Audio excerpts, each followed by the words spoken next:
We do expect to hear from the House Minority Leader, Hakeem Jeffries, as critics are warning that he and top Senate Democrat Chuck Schumer, speaking of which, have no path forward after plunging the country into this government shutdown.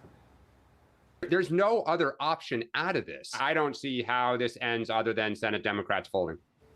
The White House moments ago blaming Chuck Schumer for shutting down the government to appease his far-left critics. Listen to the vice president. Chuck Schumer is terrified she's going to get a primary challenge from Alexandria Ocasio-Cortez. The reason why the American people's government is shut down is because Chuck Schumer is listening to the far-left radicals in his own party because he's terrified of a primary challenge.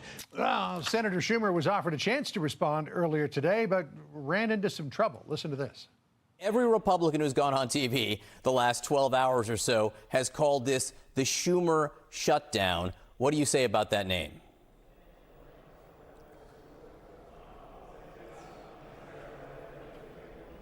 Senator Schumer, can you hear me? I can't hear. Ooh, okay. David Avella is joining us now. GOPAC Chairman and Megan Hayes is here, former Biden Director of Message Planning. Some unfortunate timing there, Megan. I'm not sure.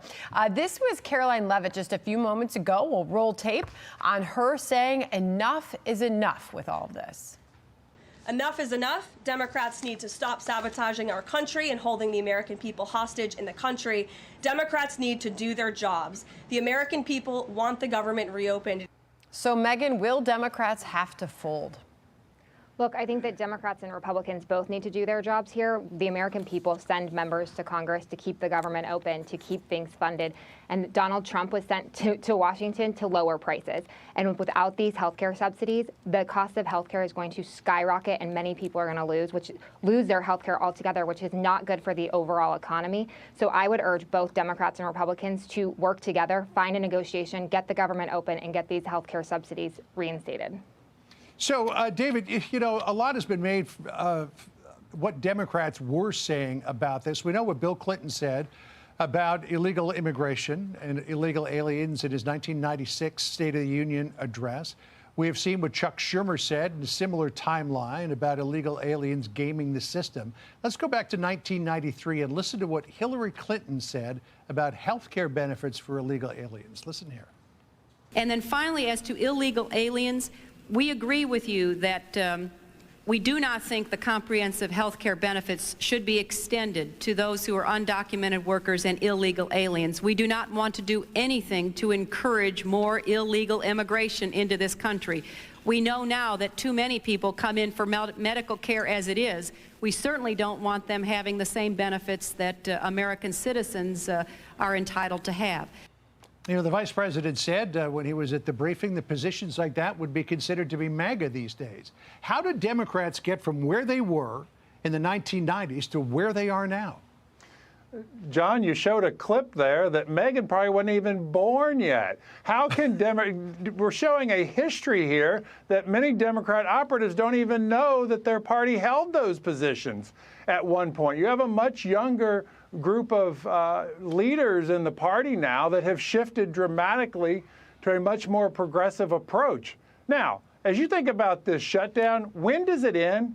It ends when John Ossoff feels the pressure in Georgia, and Roy Cooper, who's running for the Senate in North Carolina, and Angie Craig in Minnesota, and Chris Pappas in New Hampshire, when they feel the pressure and they think it impacts their 2026 chances, then they go to Schumer and say, we got to vote for this. And that's where then you ultimately get the votes. Well, Megan, I'll let you respond to that as your name was invoked. But J.D. Vance just a few moments ago made the case at that White House press briefing that this is about Chuck Schumer listening to those far left members of his party. Listen.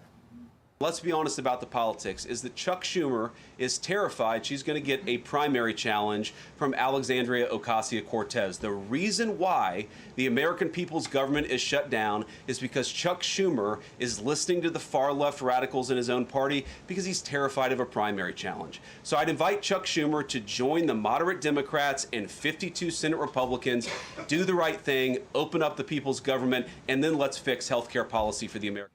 Cue up those Democrats, because Hakeem Jeffries is delivering a press conference right now. Let's dip in and listen. We've heard nothing from any of the legislative leaders on the Republican side, and the president has been engaging in irresponsible and unserious behavior, demonstrating that all along, Republicans wanted to shut the government down. That's no surprise, because for decades, Republicans have consistently shut the government down as part of their efforts to try to extract and jam their extreme right-wing agenda down the throats of the American people. Democrats have repeatedly made clear we are ready to sit down with anyone at any time and at any place in order now to reopen the government, to enact a spending agreement that meets the needs of the American people, and to address the devastating Republican healthcare crisis that has caused extraordinary harm on people all across the country, in rural America, working class America, urban America, small town America, the heartland of America, and black and brown communities throughout America. The Republican healthcare crisis is devastating, the likes of which no one has ever seen. All right, so Megan, your response to Hakeem Jeffries, they're live on Capitol Hill saying the president and Republicans are unserious and demonstrating unserious behavior. Republicans wanted to shut down the government. Your reaction to what you're hearing? So I don't think that Republicans wanted to shut down the government, just like I don't think Democrats wanted to shut down the government. I think that everyone wanted to come to a solution, but they need to come to the table to negotiate. The four leaders need to get together and figure this out. But I will say that the president's own pollster, Trump's own pollster, is saying that Republicans will lose support if they do not extend the health care subsidies. So 8 in 10 Americans actually believe that those subsidies are valuable and worthwhile.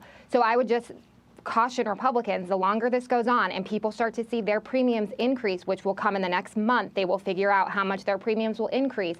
They will start to lose support, and that will really impact in 2026. And I just want to comment on one thing that we talked about right before the press conference. Is illegal immigrants do not get federally funded health care. So that is a lie that is being spread by Republicans. All right, so let's talk about what Jeffries just said, David, in terms of the extreme right-wing agenda, this idea of sunsetting these tax breaks in the Affordable Care Act. That was something that Democrats passed. Back in 2020, this was supposed to sunset at the end of this year. Now they're calling it an extreme right-wing agenda? It's kind of turning the tables a bit. You make a very good point there, John. Let's keep in mind that government shutdowns have never proven effective at changing policy. It is the normal appropriations process and the normal negotiations with legislation that needs to occur where policy changes. Now, let's take them at their word. They want to spend another $1.5 billion that this country doesn't have. What they're ultimately saying is, let's go borrow more money from China and other countries that don't like us so we can have more government spending. And if you're not going to give us more government spending, we're going to shut the government down. That's why until those senators who are up next year in 2026 feel the pressure, this could go on for quite some time. Oh, dear. All right. Well, we'll keep watching it hour by hour. Thank you so much to both of you. Megan, David, thank you. That was 35 days back in 2018, 2019, so we'll see how long this one goes. We'll see. Thanks, folks.